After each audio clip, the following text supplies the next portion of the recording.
The Adventures of Tom Sawyer by Mark Twain, Longman Simplified, English series, read by Pongsakorn Jantet. Chapter 2. The fence is whitewashed. Saturday morning has come and all the world was bright and fresh. There was a song in every heart, cheerfulness in every face, and a spring in every step. Tom appeared on the pavement with a bucket of whitewash and a long-handled brush. He regarded the fence thoughtfully, and his heart was filled with despair. 30 yards of fence 9 feet high. It seemed to him that life was not worth living and that existence was only a burden. Sighing, he dipped his brush into a bucket and passed it along the topmost board. Repeated the operation. Did it again. Compared the trifling whitewash strip with the immensity of unwhitewashed fence, and sat down on a box, discouraged. Jim came dancing out at the gate with a bucket, sighing. Before this, raining water from the town pump had always been hateful work in Tom's opinion, but now it did not seem so. Remember that there was company at the pump. Boys and girls were always there, waiting their turns, resting, exchanging, playing, quarreling, fighting, and falling about. He remembered that although the pump was only 150 yards away, Jim never got back with the bucket of water in less than an hour. Even then, somebody generally has to go after him. "I say, Jim," said Tom, "I'll fetch the water off your whitewash a bit." Jim shook his head. "I can't, Master Tom. The mistress told me not to stay fooling about with anyone." "Oh, never mind what she said, Jim. Give me a bucket. I won't be a minute. She won't know." "Oh, I daren't, Master Tom. She would tear my head off. She would really. She never hurt anybody. She just give them a little slap. And who cares about that? Jim, I'll give you a marble." Jim was only human. This temptation was too much for him. He put down the bucket and took the marble. And another minute he was flying down the street with a bucket. Tom was whitewashing energetically, and Aunt Polly was returning to the house with a slipper in her hand and a triumphant gleam in her eye. But Tom's energy did not last. He began to think of the fun he had planned for this day.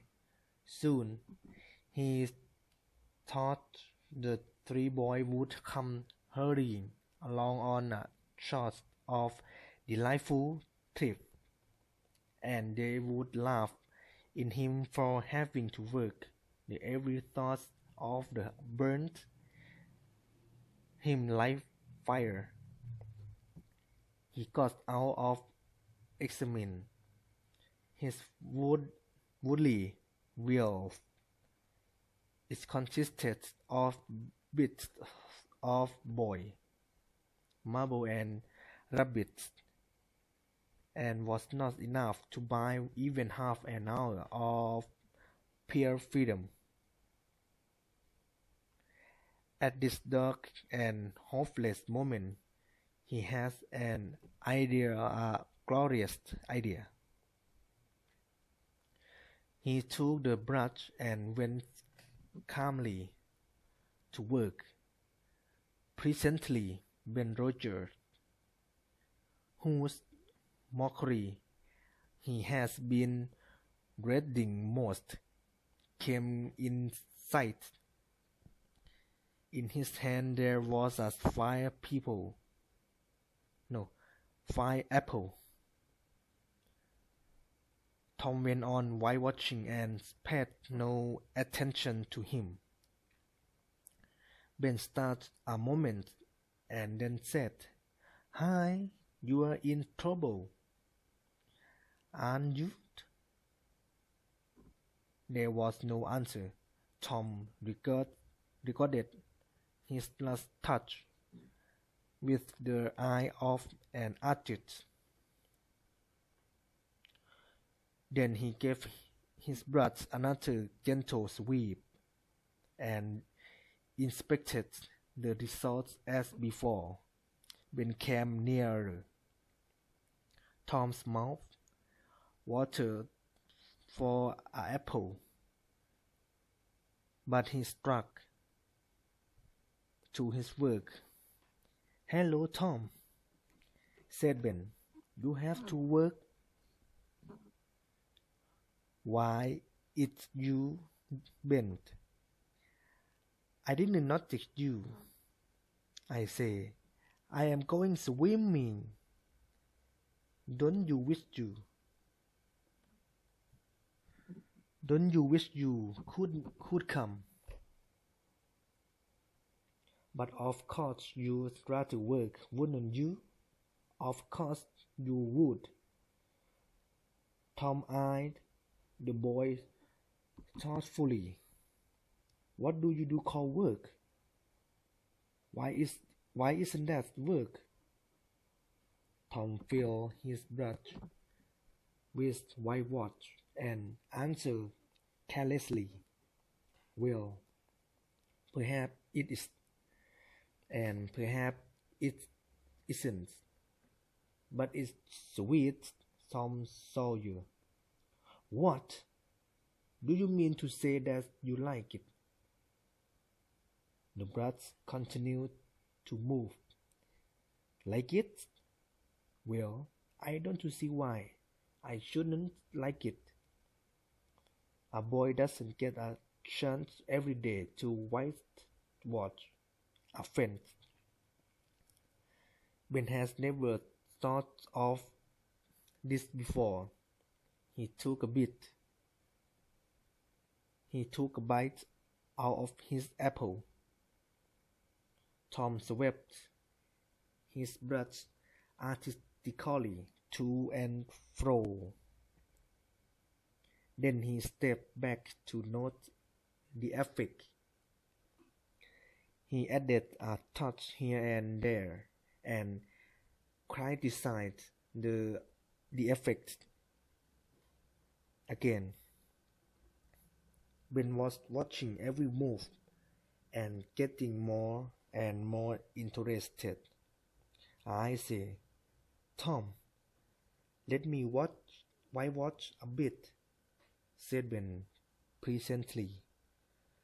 Tom considered and was about a consent, but he changed his mind. No, no, no, no. You see, and police are very particular about this fence. It's facing the street. You know, if it was the back fence, I wouldn't mind.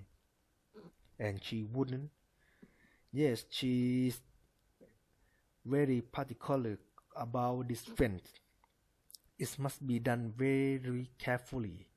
I don't think there's one boy in 1,000, perhaps 2,000, who can do it in the way it has to be done. Is that so?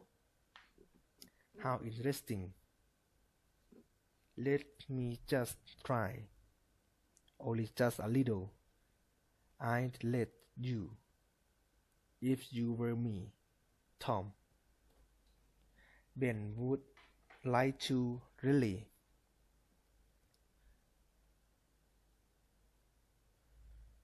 But Aunt Polly wouldn't like it. Jim wanted to do it, but she wouldn't let him. Sid wanted to do it, but she wouldn't to let Sid. Now I don't use say that. I am responsible.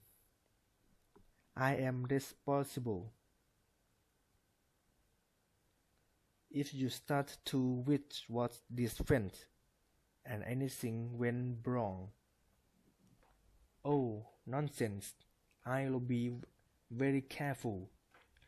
Now let me try, I say.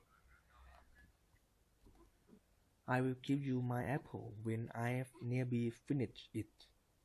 Well, no, Ben. I must not. I am afraid. I'll give you all of it. Tom gave up the brush with unwillingness in his face, but eagerness in his heart. While Ben worked and sweated in the sun, the retired artist sat on a barrel in the sackcloth by ate his apple and planned the downfall of more innocent victims. Boys arrived frequently. They came to mock, but remained to whitewash.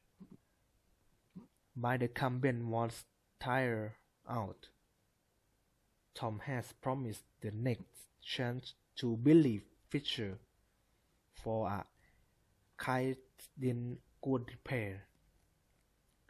When Billy retired, Johnny Miller bought him place for a death rate and a string to swing it with. Thus the work went on hour after hour. By the middle of the afternoon, Tom was wealthy and has, besides the things mentioned above, 12 marbles, a pair of spectacles without glasses, a piece of blue bottle glass to look through,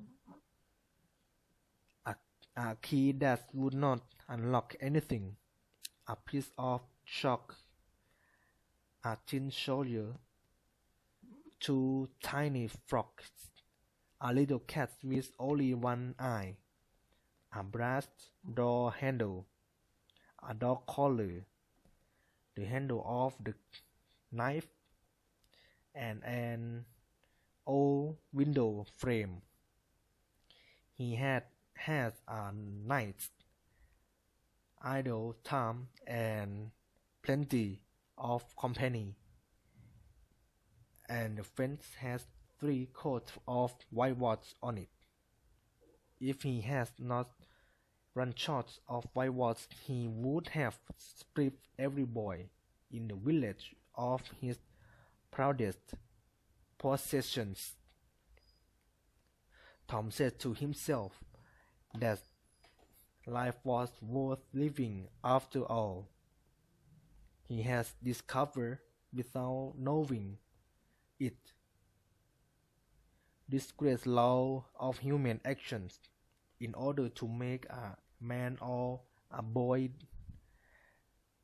deserves a thing, it is only necessary to make the thing difficult to obtain.